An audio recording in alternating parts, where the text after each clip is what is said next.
If you are somebody who is brand new to investing and wants to know how much money you need to get started on your financial freedom journey, today's video is all for you. In today's video, we're going to be breaking down how much money you actually need to get started investing and what it could look like over the next 10, 20, 30 years to hopefully put you on the path for financial freedom. So if you're excited for today's video, as always, make sure you like the video, subscribe to the channel, turn on those notifications as per usual, and again, feel free to take a look at the Fridge financial memberships offered over on YouTube. So without further ado, let's show you guys how easy it is to get started in investing and how much money that you actually need. As you will see on my screen, you in fact will see my small account, Robinhood account that you will see here, which has, to some people, a lot of money in it. To other people, not a lot of money into it, But this is just to kind of be a point of demonstration for you. Some people say, Fridge, do I need $1,000? Do I need $10,000? You have $11,000. Is that what I should go for? Where do I go? And let me tell you, it's actually a lot less than that.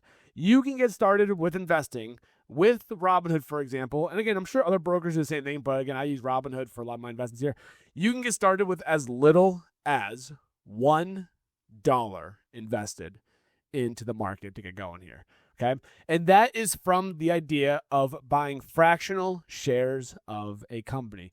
If you're sitting there saying, Fridge, I like Amazon, I'm an Amazon shopper, I buy stuff all the time, or my fiance or my girlfriend or my boyfriend or whoever is buying stuff all the time from Amazon, you can actually invest into Amazon. And what you would do is you go over to the Amazon stock here, and it's trading at $247 right now. And you might sit there and say, Fridge, I don't have $247 to buy a share of Amazon. But that's okay. What you could do is you can go over here to Amazon, over here on the side here. Instead of saying buy in shares, you can actually buy in a dollar amount. And then all you have to do is put the dollar amount in here. You can put in literally $1. And it gives you a fraction of a share of Amazon. As you can see, it's 0.004 shares of Amazon, which is not a lot. But again, it's the major focus of investing is that you have to start somewhere. Whether it's $1, you can do $5, $10, $100, whatever it is that you feel comfortable investing first. Okay? You would hit review order, and then it will put the order through. You're placing an order to buy approximately $1 of Amazon. Okay? You would hit buy, and it'll fill you at the price, and then that is it. You are now officially an investor. Not financial advice, of course, but that is literally all you need to get started. You just need $1 to get started. And it's interesting to me always because I see articles that come out and research from mutual funds, hedge funds, financial corporations, whoever it is, that always say, it's like 60-something% of people are invested in the market. And it's like, well, what are the other 30 to 40% doing? Right? And people might sit there and say, oh, it's too expensive. Oh, I can't afford it. I can't get into the market. You need $1. Literally $1. And if you're sitting there on the sidelines, start with $1. Start with $5. Start with whatever. I think my first purchase of a stock was, I believe, Adidas back when it was on. I think it was before it went public, or not public, before it went over the counter. And now it's not as listed, I don't think, on here as much. But I bought it for $5. That's how I started my journey. That's where we started, and then you can add more and more over time, okay? But if you're sitting there saying, Fridge, I don't know what stock to get into, you don't need to buy Amazon. You don't need to buy Apple. You don't need to buy Google or Tesla or whatever. You can simply start with that $1 and go to the ETF SPY, which is the S&P 500 ETF. Now, what does that mean? Well, you put $1 into it and you get a very, very small ownership of each of the following stocks that you will see. These are the top stocks that you will see here, top 10 holdings, but it has over 500 holdings. I think it's 502 or 504. I forget how many it is. I don't know if it says it on here or not. I don't think it does, but it's like 502. You get 500 stocks essentially for $1. You get potential partial ownership of it as a result of it. So you get ownership into Nvidia, you get ownership into Apple, Microsoft, Amazon, Google, Broadcom, other Google, Meta, Tesla, Micron, and it just keeps going. So that $1 will give you 7 cents in Nvidia, 7 cents in Apple, 4.5 cents of Microsoft, so on, so on, so on, and so forth. And you get the exposure to the top 500 companies in the market without having to do a lot of research. That's it. Thankfully today, and again, when you're looking at, doing an order like this, for example, you will see that there's no fees here. Okay, the fees usually come when you're doing like options trading with those regulatory fees and all that kind of jazz that you'll see. But here you don't have to add the fees with. Okay, there's no fees here. You get filled at whatever the price is, and that is it. And then you move on, and your dollars now invested into the market. That is it. So now, what does the math breakdown into us looking like? And this is the key component of saying, like, think about it. If you have $1 you could put to the market every day, every week, every month, every year, whatever the case is, what do your returns look like? Okay, and that is where this calculator comes into play. There's so many of these different ones out here. I just picked this one because it looked kind of cool today. I've done different ones before. But so let's say that your initial investment, you can do it with the euros and the pounds and everything else in between, depending on what currency you're investing with.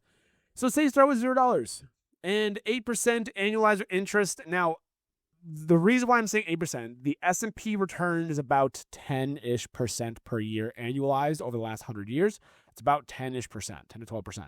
But I always factor in inflation because inflation, the 2.5 to 3%, usually takes away your buying power for that reason because things cost 2.5 to 3% more. So that 12% actually is more like 8% growth, right? Pure growth here. Compound frequency, you're doing it. It's annual interest rates as you're looking at here. I don't know if it's actually. This was leave it as monthly for now. What does this say? What does this mean? Compound frequency is the number of times interest is compounded per year. I think it's actually annually. There we go. So that's what we're looking at here. Now, let's say you're looking at, 30 years or however many months. You can do whatever you want. Okay. And now let's say that you deposit $1 every week in the market. Now, this is not going to be some crazy amount of numbers to think about here, but the more important thing is to look at the return percentage that you get. We hit calculate, and you're like, oh my God, that's it? That's all I have? After 30 years, I have $6,000. This was $1 a week, $50 a year for the next 30 years. You would have put in $1,560, and your investment would be worth $6,106, obviously give or take, this is rough estimations. Almost an 800% return over the next 30 years. Next 30 years. $1 a week. So if you're not buying, some people are like, oh, I'm going to buy a scratch ticket or whatever. If you're not buying a scratch ticket, if you're not buying a coffee or whatever, take that money. If you can save a coupon, save $1 or $2 here or there every week when you buy groceries, whatever, boom. $1,500 turns into $6,000 just like that. It's for $1. I know scratch off tickets like $1, right? Let's say that instead of doing $1, say you do $5, right? Say you don't go to Starbucks to get that one coffee. It's actually more like $8, I think. Usually the fancy ones are. So maybe it's like $6 or whatever, $6.50 maybe. I don't know. I guess you could do that too. Anyways, it doesn't really matter as much. The more bigger point here is what the point of investing is. $6.50 every single week into the market. You do not buy yourself that one Starbucks coffee, that one coffee every week. $10,000 in 30 years becomes almost $40,000. One coffee a week you don't buy. 10 grand into $40,000.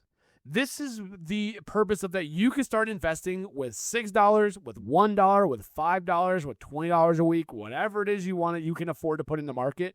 But the bigger learning target here, the bigger focus here today is start investing.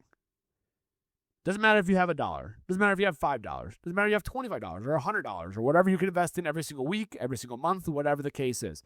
The big thing is to start, and you can start investing with as little as $1 in today's market. I know like 15, 20, 30 years ago, they had fees to buy shares of companies and they had fees to sell shares of companies, and it wasn't as easy as it is today. Today with the markets, with the brokerages like Robinhood, like Webull, like Fidelity, like Schwab, you can trade with very, very little amount of money. So I know I hate to be that person, but what's stopping you from putting $1 into the market? And if you're sitting there saying, oh my God, it's a risky asset, it's a risky investment, what happens if I lose it all? The S&P 500, this guy right here, if you take a look, ready? Here's the 1 year, up 19% last year. Whoa. Here's the 5 year, up 71% in the last 5 years. Here is what the investment we get become into. Look at the max return. Ever since 2000, the year 2000, when the ZTF came out, up 447%. That's insane. That is absolutely insane. And let me tell you, when people say, oh, the market's a risky investment, I could lose my money, I want to put it in a savings account instead, all that kind of stuff, save it for a rainy day. Think about this. When you look through this graph here, what you should hopefully always notice is no matter what event happens, no matter what has gone on in the world, what has the market always done? Recovered. .com bubble, which was really bad around 2000 here, had a big drawdown period. People were down 30, 40% when the .com bubble happened. Rebounded. What is this? Great Recession. Housing market crisis. 2008 with the Lehman Brothers. Down 45%. Look where we are now. We know what this is. This is COVID right here. COVID with the whole world stopped and everything shut down. All-time highs. We're right now dealing with we've been dealing with, some volatility in the markets here. We have the Middle East conflict going on, the wars, all those things going on. Still, this market keeps going. And here's how the best way I can explain it, and a lot of people agree with me when I say this. If this thing goes to zero, we are probably in an apocalypse. Because that would mean Apple's bankrupt, Google's bankrupt, Nvidia's bankrupt, Tesla's bankrupt, everybody's bankrupt. And we're in an apocalypse. That's what that would mean. So if you're looking for a place to start investing and how much you need, A, you need $1, and B, put it into the S&P 500 ETF. Who cares? Do $1 a week. You can set up reoccurring buys if you want to. $1 a week, $5 a week, $1, every couple weeks, whatever it is you want to do. But the big thing is to put some money in the market if you want to start your path to financial freedom. You'll never hear somebody say, I made a lot of money having all my money in my savings account for the next 30 years. Savings accounts pay out about what inflation is, maybe a little bit, maybe less. Hardly ever more. Mostly less. So you're losing buying power, spending power over the years, right? For me, for example, I know there's a lot of people say you do $25 a week. And if you bump it to $25 a week, you pick up an extra shift, you have some money left over, you do a side hustle job, you go do Uber Eats, you DoorDash, whatever the case is, $25 every single week, you have $39,000, and now you're at six figures. 153 almost. $153,000 in 30 years from 39,000. Oh, well, Fridge, I don't want to wait 30 plus years. I'm 30 right now. Okay, this would be 30 for me. I would be 60 years old, and I would still be 5, 6, 7, 8 years ahead of retiring, probably from the average person.